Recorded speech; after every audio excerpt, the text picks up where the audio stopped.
Semplades, planificamos el Ecuador del buen vivir.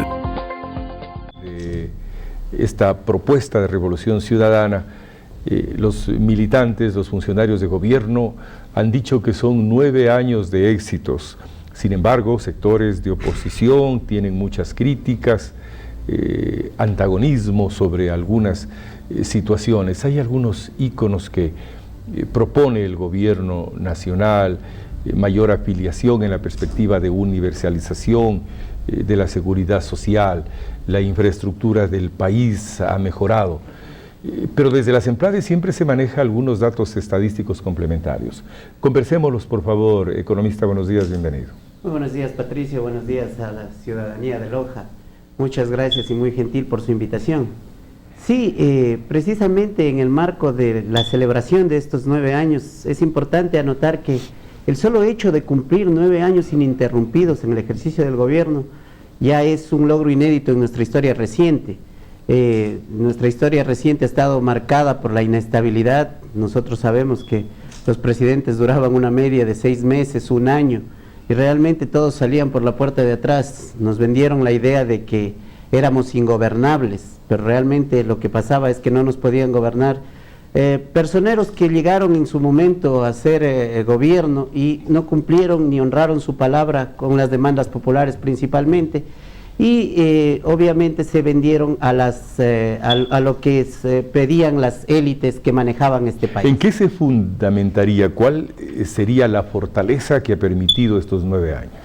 Mire, en estos 9 años se han alcanzado logros importantes de destacar, pero yo creo que lo que es sustantivamente más importante es que en estos 9 años se ha hecho una lucha incesante contra la pobreza. Nosotros podemos decir actualmente que la pobreza medida por cualquier vía, ¿sí?, ha disminuido drásticamente en este gobierno. Por ejemplo, en cuestión de pobreza por ingresos, nosotros tenemos que entre el 2007 y el 2015 se redujo del 36.7 al 23.3% la pobreza por ingresos. 4 puntos más o menos. 13.4 puntos porcentuales. A ver, me decía de 36.7 a 23.3%. Economista, pero el común de los ciudadanos no entiende a veces estas cifras. Sí. El común de los ciudadanos lo que ve es que va al mercado y hoy 5 naranjas cuestan $1. Le doy los precios solo de este fin de semana. 3 duraznos $1. Hace 1 año recibíamos 20 naranjas por $1. Y le hablo solo de 2 productos, le puedo referir un listado.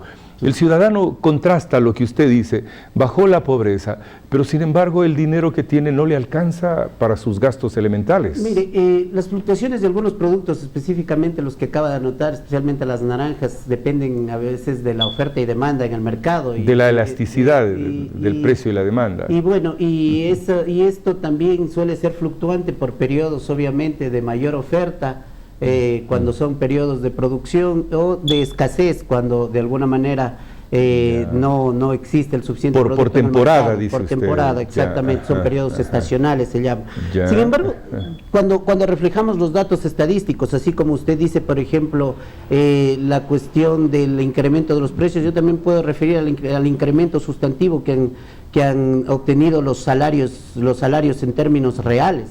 Por ejemplo, el salario mínimo vital se incrementó en este periodo de gobierno en casi el doble. Entonces eso realmente le posibilita a usted tener un poder adquisitivo real mayor de lo que tenía en el incremento salarial no necesariamente significa mejorar poder adquisitivo.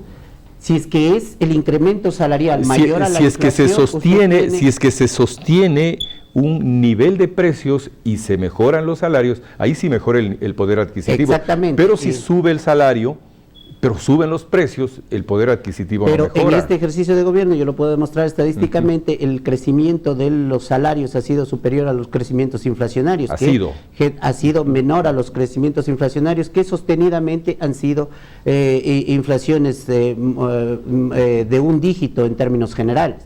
Entonces, en realidad eso da para que el poder adquisitivo real que tiene la ciudadanía común ¿sí? Sea un poder adquisitivo que de alguna manera le permite vivir mejor que en regímenes anteriores. Pero eso como uno de los logros más importantes, y yo anotaba la pobreza en primer lugar, porque en realidad esta disminución no solamente es, como usted bien decía, la disminución de una cifra, sino que exterminar la pobreza significa, o ir disminuyendo la pobreza significa que se ha hecho esfuerzos intersectoriales, porque como usted sabe, la pobreza es un fenómeno multidimensional y se mide no solamente por ingresos, se mide por cuestión de cobertura de servicios en términos de necesidades básicas insatisfechas, se mide por consumo. Entonces, tratar de o disminuir sustancialmente las cifras de pobreza implica un esfuerzo intersectorial integral de todos los estamentos o niveles de gobierno que han apuntalado precisamente para que esa cifra disminuya. Pero yo creo que incluso más importante que eso es que propendemos realmente a una sociedad más equitativa. Miren, la cifra que a mí más me gusta subrayar es que nuestro crecimiento, el crecimiento nacional, no ha sido un crecimiento per se, sino es un crecimiento que en última instancia sirve para que sea redistribuido a la mayoría de la población. Nosotros en términos de equidad hemos disminuido por ejemplo, la diferencia entre el 10% más rico al 10% más pobre, de 42 veces a 25 veces. Todavía es una cifra que denota... ¿Qué significa? ¿Qué significa lo que nos está contando? Mire, ¿Ha habido una redistribución de la riqueza ya en el país? Existe una redistribución de la riqueza totalmente visible. Cuando yo digo que la diferencia que existía en el 2007 de 45 veces significa que la diferencia entre la persona que menos tenía y la persona que más tenía era en proporción de 45 veces. Es decir, si el uno tenía $1, el otro tenía $45. ¿Sí? Cuando hablamos de que en el 2015 esa inequidad se disminuyó a 25 veces, la persona que menos tiene $1, pero la persona que más tiene $25. ¿Cómo se logró esto? Los sectores propietarios de los medios de producción, los sectores donde está la empresa, donde están los activos, donde está el patrimonio, donde están los medios de producción del país, no han disminuido su patrimonio, lo sostienen. Perfecto. ¿Quiere decir que los pobres han empezado en el Ecuador a tener más dinero, a mejorar sus activos, a tener mayores propiedades? Sí. Y yo lo puedo sostener a eso estadísticamente. Mire, nosotros hemos crecido, hemos casi triplicado la clase media a nivel nacional. Y la mayoría de ecuatorianos entonces sería de clase media ahora. Estamos hablando de que sí, en términos generales, una importante proporción nacional es prácticamente clase media. Pero nuestro crecimiento, y esto es lo que de alguna manera justifica las cifras, nuestro crecimiento ha sido pro pobre. Es decir, los ingresos estatales han sido mejor distribuidos y de alguna manera orientados precisamente a esos sectores más vulnerables. La riqueza petrolera, y no lo digo yo, lo dice el Boston Consulting Group, un grupo internacional, nos dice que la riqueza petrolera ha servido precisamente para la reducción de la pobreza y desigualdad, y el Ecuador ha sido de lejos uno de los países que más ha logrado capitalizar o transformar la riqueza petrolera en bienestar social. Claro, el Boston Consulting Group establece esa matriz de crecimiento-participación que usted hace relación, pero ya no hay, el petróleo ya no es negocio para el país ahora. Sí, ya no fue el año 2015. En el año 2015 sufrimos un shock externo, sí, sufrimos un shock externo que disminuyó a nivel nacional en el ejercicio fiscal aproximadamente 7.000 millones de dólares, obviamente por el descenso de los precios del petróleo a nivel internacional y por la apreciación del dólar. Sin embargo, todo lo que se capitalizó en términos de ingresos adicionales fueron precisamente orientados para transformar esa riqueza adicional en bienestar social. Eso, como le decía, justifica el hecho de que tengamos actualmente y de lejos una sociedad más equitativa actualmente. El petróleo se invirtió entonces en una estructura en beneficio social. Así es. Sí, y esa ¿Podríamos detallar qué elementos de esa estructura económica? Mire, hay algunos elementos que son extremadamente visibles. Por ejemplo, por anotar algo, y no me gusta referirme a los elementos nacionales porque esos ya han sido destacados en algunos otros espacios.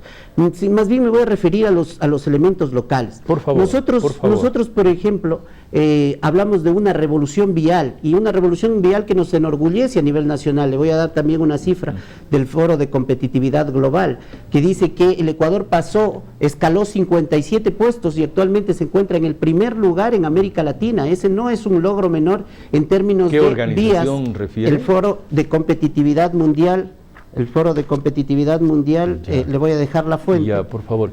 Dice que este foro debe ser un cónclave, no sé de qué tendencia, de qué representantes. La categoría foro nos determina que son representantes. Reporte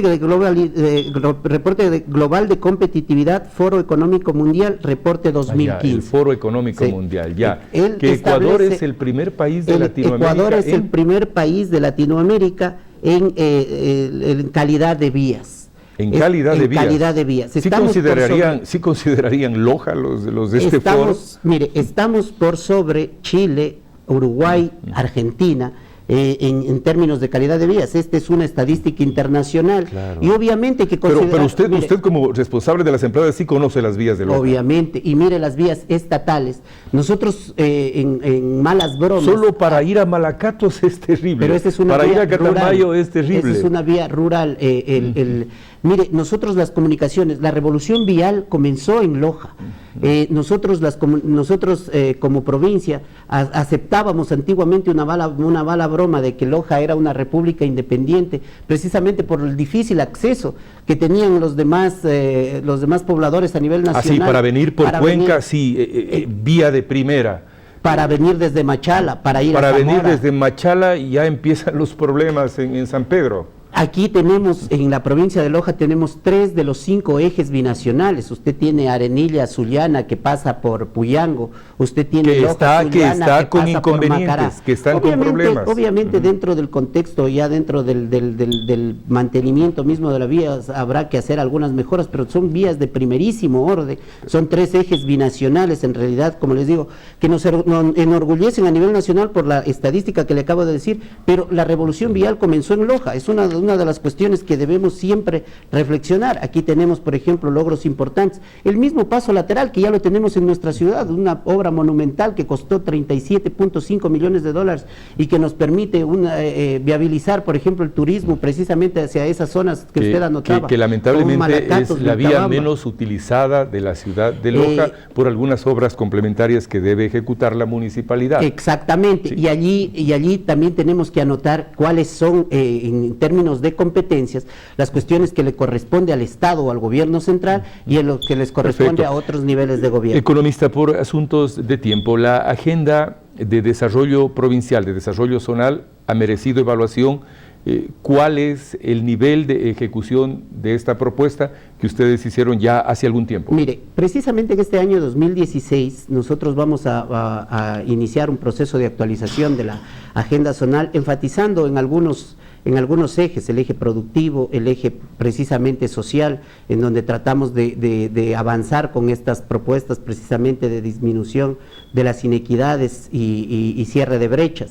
Sin embargo, nosotros podemos estar satisfechos, se podría decir, aunque siempre hay retos que seguimos cumpliendo por el nivel de cumplimiento precisamente de los distintos indicadores y metas. El espacio no nos lo da, pero yo también le podría demostrar cuántos indicadores hemos avanzado satisfactoriamente. Claro. Sin embargo, tenemos un compromiso a nivel, no solamente de SEMPLADE, sino a nivel del Ejecutivo y de todos los niveles de gobierno. Es decir, que independientemente de que revisemos en retrospectiva todo lo que hemos avanzado, es importante también mirar al futuro para entender que siguen habiendo retos importantes que subsanar, como algunos de los que usted anotaba, y no somos inconscientes de eso, pero es precisamente en estos años en donde se ha difundido tanto que hay dificultades, es precisamente en donde tenemos que apuntalar esos esfuerzos para seguir propendiendo a esa economía del bienestar y a esa sociedad del conocimiento que nos ayuden a llegar hacia el buen vivir. Economista, le agradezco la gentileza de su presencia. Muchísimas gracias. Muy amable, gracias muchas gracias. Tiempo de información publicitaria.